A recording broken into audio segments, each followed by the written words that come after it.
ते करू, पण असे किती आहे ते न राहू शकणार?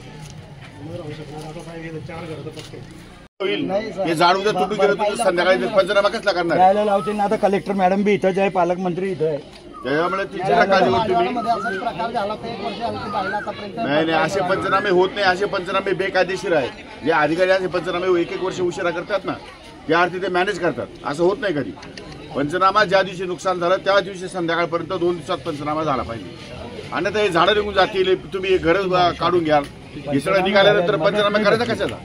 पंचनामे झाले पण मदत नाही भेटली. मदत देतील ना. असं ठीक आहे. आता 128 घर आलेले आहे, पण तू सांगतोय बीपी रोड आहे, नामुक आहे. ठीक आहे ना.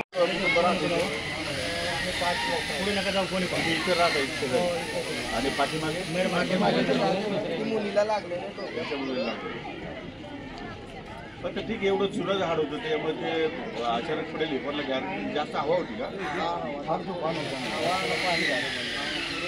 अड़चन नहीं ना. उधर जाएंगे क्या सिविल हॉस्पिटल के सामने के घरों में मैं इथं बनवतो. कारण हे जागा सोडत नाही. असं आहे.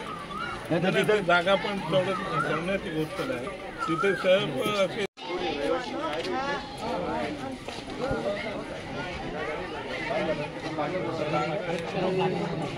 जे त्या योजनेत होतं तेच होणार.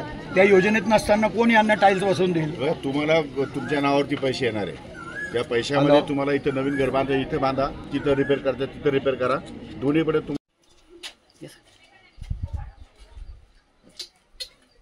कोणी घेऊ?